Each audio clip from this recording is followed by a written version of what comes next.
Bonjour à tous, Auto News en Suisse pour notre deuxième journée de reportage. Alors là, je me trouve sur le stand MDMI, à l'intérieur du concept AirSquad, un véhicule entièrement propre. Mais ce qui nous intéresse aujourd'hui, c'est le stand Audi sur lequel on va se retrouver immédiatement à la découverte de l'Audi TT RS. Attachez vos ceintures.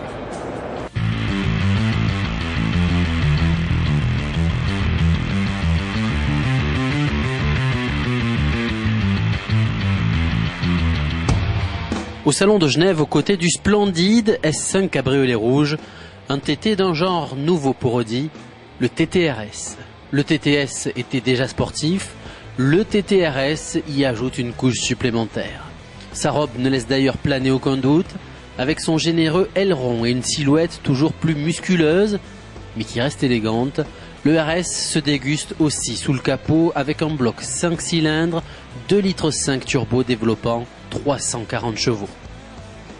Son couple de 450 Nm promet des accélérations foudroyantes, tandis que l'exercice du 0 à 100 km/h est englouti en 4 secondes 6. Le TTRS, qui sera évidemment commercialisé en coupé et roadster, débarquera sur nos routes dès l'été prochain. Gare à la Bourrasque.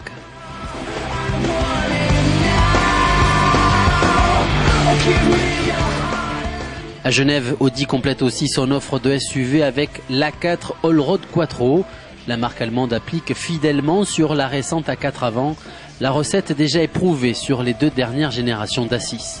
Sans surprise, il s'agit d'une A4 avant revisitée à la sauce Allroad, telle qu'on la connaît déjà sur l'Audi A6 éponyme depuis 2000. Comme sa grande sœur, l'A4 Allroad endosse donc une armure de renfort plastique autour des passages de roues et des boucliers, une grille de calandre spécifique et des barres de toit chromées. L'ensemble porte la longueur de l'auto à 4,72 m avec une garde-sol rehaussée de 3,7 cm. L'ensemble est homogène et relativement discret. Enfin, pour la bonne bouche, quelques images du R8 V10 5 litres 2, 525 chevaux et un chèque de 147 000 € à signer pour en devenir propriétaire. Pour ma part, je descends remplir une grille au loto et vous retrouvez Laurent.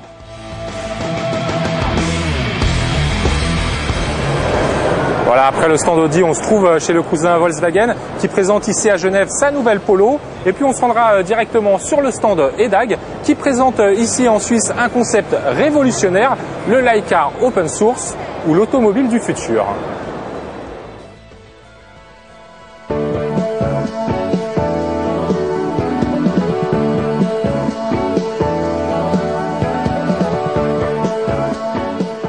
Le Palexpo offre tous les ans à la presse et au public son lot de véhicules insolites, parfois visionnaires. L'entreprise allemande EDAG, spécialisée dans l'ingénierie automobile, propose ainsi à Genève un concept baptisé Lightcar Open Source. Ce véhicule est entièrement recyclable. Il a été conçu pour abriter des moteurs électriques dans chacune de ses roues alimentées par des batteries à lithium-ion pour une autonomie de 150 km. La coque de la Lightcar est réalisée en fibre de basalte, un matériau écologique, à la fois léger et résistant. La Lightcar d'EDAG donne par ailleurs la possibilité de personnaliser à l'envie le système d'éclairage à LED selon son humeur en somme. Et question sécurité, c'est pas mal non plus. Le véhicule que vous avez là communique automatiquement avec celui qui roule à l'arrière. On a ici un exemple avec les feux de freinage. Donc suivant l'intensité du freinage, les feux vont s'accentuer. Ou alors on a la possibilité aussi, si quelqu'un par exemple se met à traverser la route, on aura un signal comme celui-ci. Attention, il y a quelqu'un qui est devant moi et qui traverse. À noter qu'au prochain salon de Francfort, EDAG présentera à nouveau son concept Lightcar Open Source, mais dans une version encore plus réaliste, plus proche d'une éventuelle commercialisation. Vivement Francfort.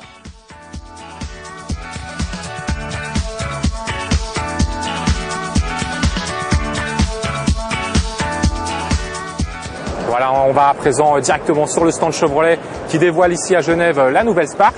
Une Spark, vous allez le voir, qui mise pas mal sur son look, à l'instar des hôtesses très charmantes qui se trouvent derrière moi du stand Zagato.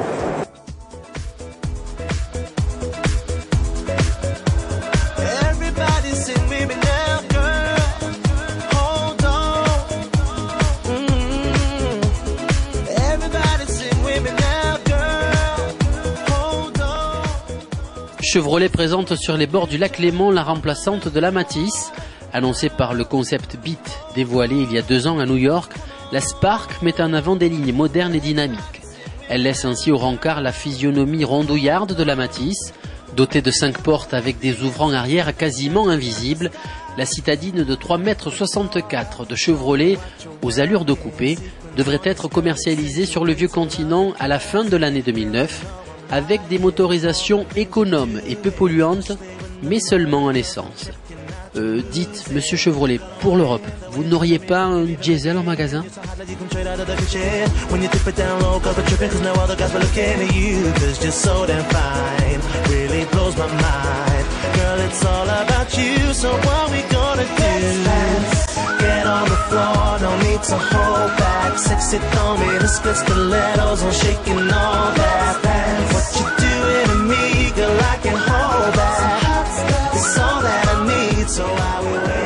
Voilà, c'est sur le stand de Giugiaro devant l'exceptionnel Fraser Nash que nos reportages ici à Genève s'achèvent pour aujourd'hui. Alors je vous donne rendez-vous évidemment dès lundi. Vous verrez, on se fera une journée cheveux au vent, ça va être pas mal du tout. Allez, je vous souhaite un excellent week-end à tous. Ciao.